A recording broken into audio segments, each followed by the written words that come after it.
നമ്മുടെ ഷാഫി സംവിധാനം ചെയ്ത സിനിമയാണ് പുലിവാൽ കല്യാണം.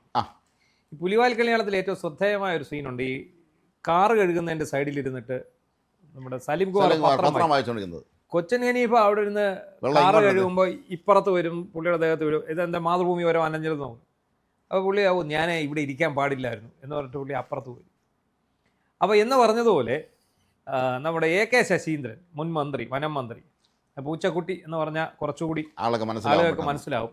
അദ്ദേഹം ഒരു പ്രസ്താവന, ഇന്നലത്തെ ഒരു പ്രസ്താവന ശ്രദ്ധയിൽപ്പെട്ടായിരുന്നോ? അതെ അതെ, എനിക്ക് മനസ്സിലായി. ഞാൻ മത്സരിക്കാൻ പാടില്ലായിരുന്നു. ഇനി ആ തെറ്റ് എൻ്റെ ഭാഗത്തു നിന്ന് ഉണ്ടാവില്ല. ഇനി ഉണ്ടാകേണ്ട കാര്യമില്ല. പുള്ളിക്ക് 85 വയസ്സിന് വേണ്ട. ഇപ്പൊ ജയിച്ചിരുന്ന മന്ത്രിസഭയിലെ നിയമസഭയിലെ ഏറ്റവും ഉയർന്ന അംഗമായിരുന്നു. ആവുന്നത് പറഞ്ഞതാണ് അങ്ങേരുടെ എലത്തൂർ മത്സരിക്കാൻ. അവിടെ വേറെ NCP അവിടുത്തെ പ്രാദേശിക നേതാവ് ഒരാളുണ്ടായിരുന്നു. അയാൾ ആദ്യമായി തനിക്ക് മത്സരിക്കണമെന്ന് ആവശ്യപ്പെട്ടെങ്കിൽ അതൊക്കെ തള്ളിക്കൊണ്ട് ശശീന്ദ്രൻ മത്സരിക്കുകയായിരുന്നു. അത് പിന്നെ ആര് മത്സരിച്ചിട്ട് ഒരു കാര്യവും ഇല്ലായിരുന്നു. ഈ കൊടുങ്കാറ്റിനിടയിൽ ഇവർക്ക് ഈ എല്ലാ അണ്ണന്മാരും പൊളിഞ്ഞടുങ്ങി. പിണറായി വിജയൻ ഭാഗ്യം കൊണ്ട് രക്ഷപ്പെട്ട ഒരു സമയമായിരുന്നു. എന്താണെങ്കിലും ഒന്ന് ആലോചിച്ച് നോക്കണം. ഈ പ്രതിമ പോലെയാണ് ഇയാളെ പ്രചാരണ വാഹനത്തിൽ പിടിച്ച് ഇരുത്തിയിരിക്കുന്നത്. അതായത് നിൽക്കുകയാണ് ഈ പുള്ളി അവിടെ എവിടെയോ സ്റ്റഫ് ചെയ്ത് വെച്ചിരിക്കുന്ന പ്രതിമയാണെന്നാണ്. ഒന്നും അനങ്ങുന്നില്ല. പുള്ളി വണ്ടിയുടെ പുറത്ത് ഇങ്ങനെ ഇരിക്കുക. കൈ കിട്ട് കഴിഞ്ഞാൽ പുള്ളി താഴെ പോകും. അത്രമാത്രം അനാരോഗ്യമുള്ള ഒരവസ്ഥയിലാണ് അദ്ദേഹം ഉണ്ടായിരുന്നത്. മാത്രമല്ല പുള്ളി വേറെ ഓഫർ വെച്ചിട്ടുണ്ടായിരുന്നു VD സതീശന്. രാഷ്ട്രീയ വനവാസത്തിനാണെങ്കിൽ ഞാൻ വനം വകുപ്പിൻ്റെ കുറച്ച് സ്ഥലം വിട്ട് തരാമെന്ന്. കാരണം പുള്ളി അപ്പോഴും വനമന്ത്രി ആയിരിക്കും എന്ന് പുള്ളി കരുതി. അടുത്ത മന്ത്രിസഭയിലും താനായിരിക്കും വനമന്ത്രി അദ്ദേഹം കരുതി. തനിക്ക് തുടർച്ച ഉണ്ടാവും. അപ്പോൾ ഞാൻ വീണ്ടും വനമന്ത്രിയാവും. എന്താണെങ്കിലും ആ തിരിച്ചറിവ് AK ശശീന്ദ്രൻ ഉണ്ടായിരിക്കും. പിണറായി വിജയൻ അത് ഇതുവരെ ഉണ്ടായിട്ടില്ല എന്നുള്ളതാണ് നമ്മൾ ചർച്ച ചെയ്യേണ്ട വിഷയം. അതെ, കാരണം ഈ 80 വയസ്സ് കഴിഞ്ഞെന്നൊക്കെ പറയുമ്പോഴേ നമ്മുടെ നാട്ടിൽ സർക്കാർ സർവീസിൽ, കേരളത്തിൽ സംസ്ഥാന സർവീസിൽ 56, കേന്ദ്രത്തിൽ 60 വയസ്സുമാണ്. 60 വയസ്സ് കഴിഞ്ഞിട്ട് പിന്നെ ഇവരിന് വിശ്രമിക്കണമെന്നാണ് സങ്കല്പം. ഇവിടെ ആലോചിച്ച് നോക്ക്, ഇവരൊക്കെ 75, 80 വയസ്സ് കഴിഞ്ഞ് എല്ലാവരും ഈ ഹെയർ ഡൈ എന്ന് പറഞ്ഞ സാധനം നമ്മുടെ നാട്ടോട്ട് വന്നിട്ടില്ലായിരുന്നെങ്കിൽ ഇവരെ പലരുടെയും ഒറിജിനൽ രൂപം നമ്മൾ കാണുക. പാട് വൃദ്ധന്മാരാണ് പലരും. നിങ്ങൾ ഡൈ അടിക്കുന്നവരെ കളിയാക്കാം. ഞാൻ ഡൈ അടിക്കുന്ന ആളാണ്. അപ്പോൾ ഹെയർ ഡൈ അതിനുവേണ്ടി പ്രായമായില്ലല്ലോ, അതിനുവേണ്ടി പ്രായമായിട്ടില്ലല്ലോ. ഈ 70 ദിവസം 80 ദിവസം കഴിഞ്ഞ കക്ഷികളെല്ലാം ഡൈ ഇതൊക്കെയാണ്. അതാണ് ഡൈ കൊണ്ട് നടക്കുന്നത്. അപ്പോൾ നമുക്കത് കാണുമ്പോൾ അറിയാം. അല്ല, വിരിഞ്ഞാന്നാണ് പിണറായി വിജയൻ 81 വയസ്സായത്. അതെ, ഈ AK ശശീന്ദ്രൻ 85, 86 വയസ്സുണ്ട്. പിണറായി വിജയന്റെ ബന്ധുവുമാണ്. അതെല്ലാം അവിടെ നിൽക്കട്ടെ. 70 കഴിഞ്ഞു എന്ന് പറഞ്ഞാണ് G. സുധാകരൻ അടക്കം ഒരുപാട് നേതാക്കളെ CPM നിന്ന് അവരുടെ ഔദ്യോഗിക ഭാരവാഹിത്വത്തിൽ വരുന്നത് വിലക്കിയത്, നിയമസഭാ തെരഞ്ഞെടുപ്പിൽ മത്സരിക്കുന്നവർക്ക് തെരഞ്ഞെടുപ്പുകളിൽ മത്സരിക്കുന്നതിന് വിലക്ക് ഏർപ്പെടുത്തി. അപ്പോൾ അന്ന് G. സുധാകരൻ ചോദിച്ച ഒരു കാര്യമുണ്ട്, ഞങ്ങൾ പിന്നെന്താ സ്വച്ഛന്ത വൃത്തിവരിക്കണോ എന്ന് ചോദിച്ചു. സംഭവിച്ചിട്ടുണ്ട്. അവർ മാറ്റി. പക്ഷെ പിണറായി വിജയനും ശശീന്ദ്രനും മാത്രം. ശശീന്ദ്രൻ പിന്നെ ഈ പാർട്ടിയല്ല, അത് പക്ഷേ ഇടതുമുന്നണിയുടെ ഭാഗമാണ്. അപ്പോൾ എന്താണ് സംഭവിക്കുന്നത്? പിണറായി വിജയന് പ്രായത്തിൽ ഇളവുണ്ട്, ശശീന്ദ്രനുണ്ട്. പക്ഷേ 72 വയസ്സ്. എത്ര G. സുധാകരൻ? അത്രയേ ഉള്ളൂ. അങ്ങനെ TK ഗോവിന്ദനും G. സുധാകരനും ഒന്നും ഇളവില്ല. നിങ്ങൾക്കാർക്കും ഇളവില്ല. പക്ഷെ പിണറായി വിജയൻ, കാരണം ഒരേ ഒരു പിണറായി വിജയനേ ഉള്ളൂ, ഒരേ ഒരു ക്യാപ്റ്റനെ ഉള്ളൂ. പിണറായി അല്ലാതെ മറ്റാര്? ഈ 81-ാം വയസ്സിൽ ഇപ്പം നമ്മൾ ഈ ശശീന്ദ്രന്റെ അവസ്ഥ നമ്മൾ കണ്ട പോലെ തന്നെ ശശീന്ദ്രനേക്കാൾ അവശനാണ് പിണറായി വിജയൻ. അദ്ദേഹത്തിന് പലവിധ അവസ്ഥയിലാണ്. അദ്ദേഹം പ്രോസ്റ്റേറ്റ് അസുഖമുള്ള ആളാണ്. ആ അസുഖമുള്ളത് കാരണം തന്നെയാണ് അദ്ദേഹത്തിന് നേരെ നടക്കാൻ സാധിക്കാത്തത്. അദ്ദേഹത്തിന് വേണ്ടിയാണ്, അദ്ദേഹത്തിൻ്റെ ഈ തെക്ക് വടക്കുള്ള യാത്രകൾക്കും അങ്ങോട്ടും ഇങ്ങോട്ടും പോകുന്നതിനും അദ്ദേഹത്തിൻ്റെ ചികിത്സയ്ക്കും അദ്ദേഹത്തിൻ്റെ കുടുംബത്തിൻ്റെ ആയുരാരോഗ്യത്തിനും എല്ലാം വേണ്ടി എത്ര കോടികളാണ് പൊതു ഖജനാവിൽ നിന്ന് ചെലവഴിച്ചിട്ട്. സർക്കാരിൽ കുടുംബത്തിന് പൂജ നടത്താൻ വേണ്ടി തന്നെ എത്രമാത്രം മുടക്കി. അതെ. അപ്പോൾ ഈ നമ്മൾ വയസ്സാകുമ്പോൾ ഈ മനുഷ്യൻ്റെ അവൻ്റെ ഓർമ്മശക്തിയും ബുദ്ധിശക്തിയും കുറയും. അത് സ്വാഭാവികമാണ്. അത് എല്ലാവർക്കും സംഭവിക്കാമെന്നല്ല. എത്ര ലോകത്തെ മഹാമെടുക്കാനെന്ന് പറഞ്ഞാൽ ഒരു പ്രായം കഴിയുമ്പോഴത്തേക്കും അവർക്ക് ചെറുതായിട്ട് ബുദ്ധിയും എല്ലാം കുറഞ്ഞു തുടങ്ങും. എന്നിട്ട് ഇവർ കസേരയും കെട്ടിപ്പിടിച്ചിട്ടിരുന്ന് പെടുന്ന് ഭരിക്കുക എന്ന് പറയുമ്പോൾ ഈ പിണറായി വിജയൻ ഒന്നും അറിയുന്നില്ലായിരുന്നു. അല്ലെങ്കിൽ ശശീന്ദ്രൻ്റെ അവസ്ഥ ഇത് തന്നെ ആയിരുന്നിരിക്കാം. ഉദ്യോഗസ്ഥന്മാർ ഭരിച്ചവൻ അവിടെ ഇരുന്നുണ്ട്. ഇവരൊന്നും അറിഞ്ഞിട്ടില്ല, ഒന്നും അറിയുന്നില്ല. അതായത് ഈ നമ്മുടെ ദ കിങ് എന്ന് പറയുന്ന സിനിമയുണ്ടല്ലോ, NG Panicker, Mammootty, Joseph Alex എന്ന് പറയുന്ന കളക്ടറായിട്ട്. ആ സിനിമയിൽ ഒരു കഥാപാത്രമുണ്ട്, എനിക്ക് പപ്പു വന്നു. ഈ പപ്പുവിന് കണ്ണും കാണില്ല. അല്ല, പപ്പു ആണോ ഒരു മന്ത്രിയുണ്ട്, ഒരു മന്ത്രിയുടെ കഥാപാത്രം. ഈ മന്ത്രിക്ക് കണ്ണും കാണില്ല, ചെവിയും കേൾക്കത്തില്ല. അയാളെ ഇങ്ങനെ പൊക്കി എടുത്തുകൊണ്ടാണ് വരുന്നത്. ഭൂമി രാജാക്കന്മാരിലാണ്. ആണോ? ഭൂമി അല്ല, ഇതിനകത്താണെന്നും എനിക്ക് തോന്നുന്നു. എന്താ പറഞ്ഞതെന്ന് പറഞ്ഞ് എനിക്ക് TP മാധവനാണ്. TP മാധവല്ല, നമ്മുടെ പഴയ അതിൻ്റെ പേര് മറന്നുപോയി. അപ്പോൾ ഈ പുള്ളി ഇങ്ങനെ അവിടെ ഇരുന്ന് എന്ന് പറഞ്ഞ് ചെവിയിലോട്ടൊരു സാധനം കുത്തിക്കയറ്റി വെക്കും. ഇയാൾ അവിടെ പറയുന്നത് ഒന്നും കേൾക്കുന്നില്ല. അപ്പോൾ അടുത്തിരിക്കുന്ന ഒരാൾ ഈ ചെവിയിലോട്ടൊരു സാധനം കുത്തിക്കയറ്റി വെക്കുമ്പോൾ എനിക്ക് ഇന്നത് വേണം എന്ന് പറഞ്ഞിട്ട് വീണ്ടും പുള്ളി അവിടെ അങ്ങ് വീഴുക. അപ്പം ഇദ്ദേഹത്തെ കുറേ പേര് ചേർന്ന് എടുത്തോണ്ട് അപ്പം ഇപ്പം കടന്നു പോകാറായില്ല എന്നൊക്കെ ചോദിക്കുന്നുണ്ട്. ഇത് എനിക്ക് തോന്നുന്നു കിങ് എന്ന് പറയുന്ന സിനിമ എന്താണെങ്കിലും ഏതാണ്ട് അതേ അവസ്ഥയിലായിരുന്നു ഈ പിണറായി, ഈ പറയുന്ന ശശീന്ദ്രനൊക്കെ അടക്കമുള്ളവർ മത്സരിക്കാൻ ഇറങ്ങി. എന്തൊരു ദയനീയമായ കാഴ്ചയാണ്. ഇപ്പോഴത്തെ നമ്മുടെ മന്ത്രിസഭ നോക്കുക. വി ഡി സതീശന്റെ നേതൃത്വത്തിലുള്ള മന്ത്രിസഭയിൽ യൂത്തിനാണ് പ്രാധാന്യം.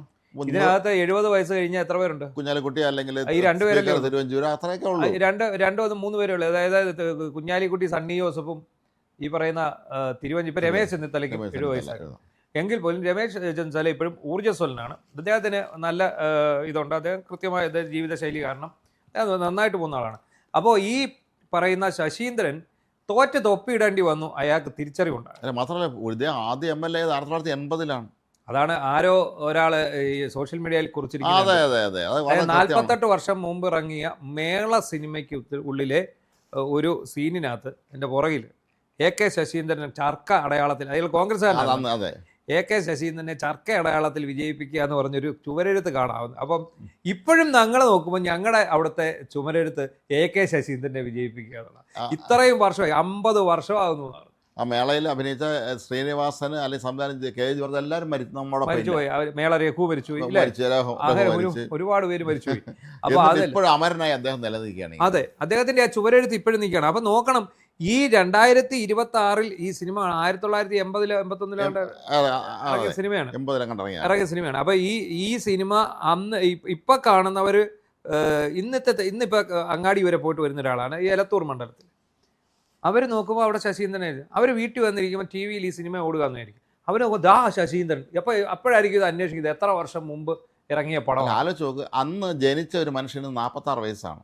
അതെ, ഇയാൾ ആദ്യം മത്സരിച്ച MLA സമയത്ത് ജനിച്ച ഒരു ആളിന് ഇന്ന് 46 വയസ്സുണ്ട് ആ മനുഷ്യന്. അതിന്റെ ഇരട്ടി പ്രായമുണ്ട് ഇയാൾക്ക്. അപ്പോൾ ഇയാളെ മത്സരിപ്പിക്കാൻ പാടില്ല എന്ന് CPM-ലെ ഒരുപാട് പേര് ആവശ്യപ്പെട്ടു. പക്ഷേ അത് NCPയുടെ ആഭ്യന്തര കാര്യമാണെന്ന് പറഞ്ഞാണ് പിണറായി വിജയൻ അവരെയൊക്കെ ഒതുക്കി. കാരണം പിണറായി വിജയന്റെ ഭാര്യയുടെ ബന്ധുവോ, പിണറായി വിജയന്റെ ബന്ധുവോ എങ്ങാണ്ടാണ് ഇയാൾ. അതുകൊണ്ട് തന്നെയാണ് പണ്ട് പൂച്ചക്കുട്ടി വിഷയം ഉണ്ടായപ്പോൾ പിണറായി വിജയൻ അയാളെ സംരക്ഷിച്ചത്. അതെ, ഈ പൂച്ചക്കുട്ടി വിഷയത്തിൽ അയാൾ ഇൻവോൾവ് ആണ്.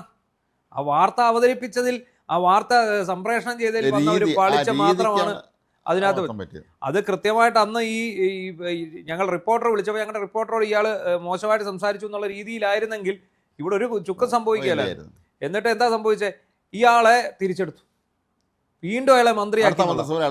അടുത്ത മന്ത്രിസഭയിൽ അയാൾ മന്ത്രിയായി. അയാള് ഘടകകക്ഷികളിലെ ആൾക്കാരെ ഒതുക്കെ പിണറായി നിയന്ത്രിച്ചു. പക്ഷേ ശശീന്ദ്രന് മാത്രം ഫുൾ ടൈം കൊടുത്തു. ഗണേഷ് കുമാറിനെ പോലുള്ള കഴിവുള്ളവർക്ക് ഹാഫ് ടൈം കൊടുത്തപ്പോഴാണെന്ന് ഓർക്കണം, ഈ ശശീന്ദ്രനെ പോലെയുള്ള കടൽക്കിഴവന്മാർക്ക് ഫുൾ ടൈം കൊടുത്ത് ഈ നാട് കുട്ടിച്ചോറാക്കി. ഈ മന്ത്രിസഭയിൽ ഫുൾ ടൈം കിട്ടി, കഴിഞ്ഞ മന്ത്രിസഭയിൽ ഒരു ഇടവേള ഒഴിച്ച് വീണ്ടും ഫുൾ ടൈം തന്നെ പറയാം. കുറച്ച് പുറത്തിരുന്നുള്ളൂ.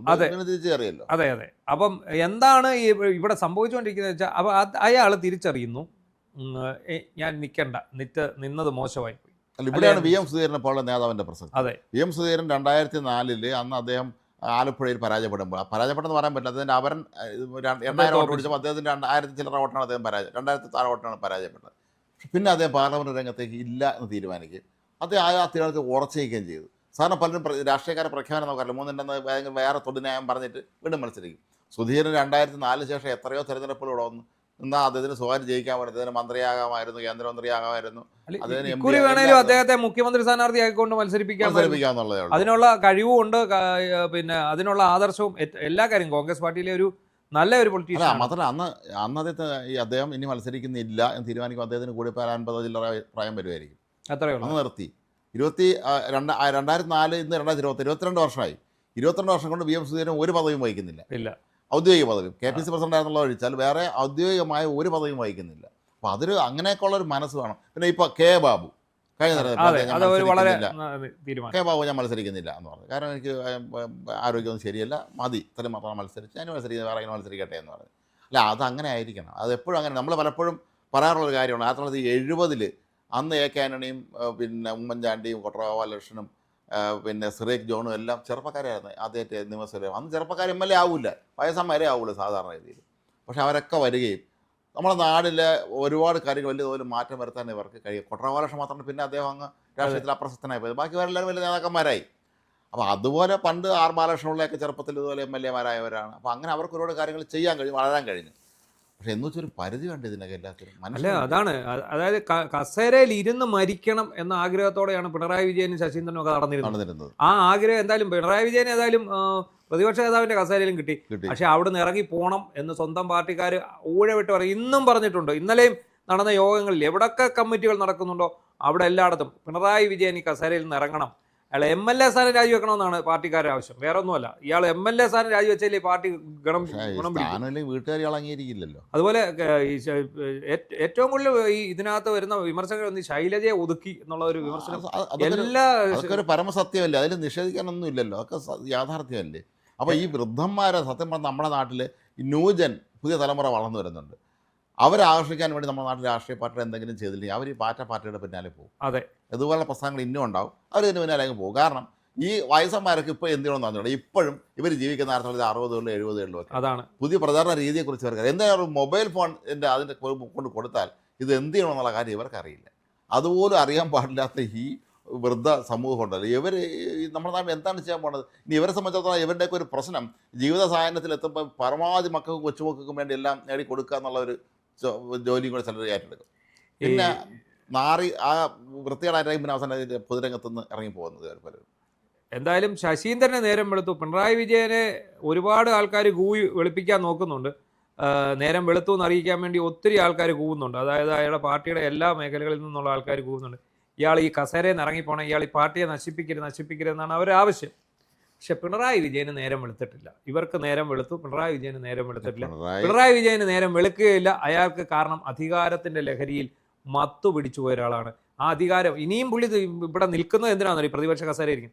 ഇനി ഈ പറയുന്ന അടുത്ത 5 ടേം കൂടി അദ്ദേഹം ജീവനോടെ ഉണ്ടെങ്കിൽ അടുത്ത ടേമിൽ വീണ്ടും മുഖ്യമന്ത്രി സ്ഥാനാർത്ഥിയായി മത്സരിക്കാനാണ് അദ്ദേഹം കാത്തിരിക്കുക. അദ്ദേഹം നേരത്തെ പറഞ്ഞാണ് ഒരു ഇന്റർവ്യൂവിൽ, ഈ 81 വയസ്സായി 80 വയസ്സായി, ഞാൻ 85-ാം വയസ്സിലും ഞാൻ മുഖ്യമന്ത്രിയാകാൻ തയ്യാറാണ്. പാർട്ടി പറയണം. പാർട്ടി ആരാണ്? ഞാൻ തന്നെ. അതാണ് ഇത്.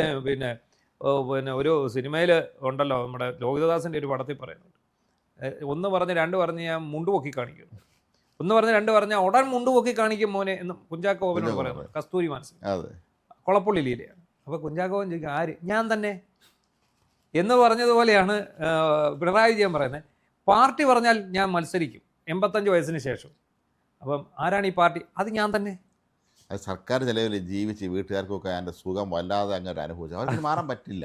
കാര്യം ഇദ്ദേഹത്തിന് ഇനി ആഗ്രഹം ഉണ്ടെങ്കിൽ പോലും വീട്ടുകാരെ സമ്മതിക്കില്ല. ആ വീട്ടുകാരെ പേടിച്ച്, കാര്യം പ്രായമൊക്കെ എത്രയായി, ഇനി വീട്ടുകാരെയും കൂടെ നോക്കണമല്ലോ. വീട്ടുകാരെ ഇത്രയും നാൾ അവരെ സർക്കാർ ചിലവിൽ സുഖമായിട്ട് നിയമനെ കഴിച്ച് ജീവിച്ചതുപോലെ ഇനിയും അങ്ങോട്ട് ജീവിക്കേണ്ടി. അവർ ക്യാബിനറ്റ് പദവി ആയതുകൊണ്ട് തന്നെ സർക്കാർ ചിലവിൽ ജീവിക്കാം. അപ്പോൾ അതുകൊണ്ട് സ്വാഭാവികം മാത്രം അത് ആഗ്രഹിച്ചത്. പിന്നെ അതിന് ശശീന്ദ്രനെങ്കിലും വെളിവ് വന്നല്ലോ എന്നുള്ളത് സമാധാനിക്കാം. ഇനി അയാൾക്ക് കട്ടിലേന്നും കസേരയൊന്നും എണീക്കാൻ പറ്റാത്തതുകൊണ്ടാണ് വെളിവ് വന്നത്. അല്ല ഇതുപോലെ ഒരു 2 ചോട്ടടി നടക്കാൻ പറ്റിയിരുന്ന പുള്ളി പറഞ്ഞേ ഞാൻ ഇനിയും മത്സരിക്കുമെന്ന് പറഞ്ഞു. എന്താണെങ്കിലും പിണറായിക്കെങ്കിലും നേരം വെളുക്കട്ടെ, അല്ലെ പാർട്ടിക്കാരെല്ലാം കൂടെ എടുത്ത് തോട്ടി കളയട്ടെ എന്നുള്ളത് മാത്രമാണ് നമുക്ക് പറയാനുള്ളത്.